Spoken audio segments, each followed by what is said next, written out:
Tabhair Aon Rud le hIthe Dóibh, le Gabriel Rosenstock.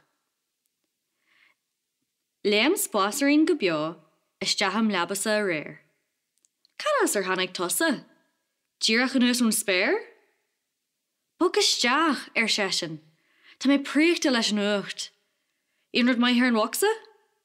Tá, arsa mise, an Nuacht. Well, cuir siúil leithreach san spásfhirín na crích. Agus tuair rud ag an Rud le hIthe. Táim stiúci, rud bí.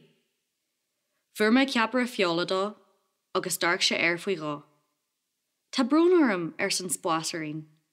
Rud bí ach bá. Fuair mé plata pónaí dó, salad agus rís.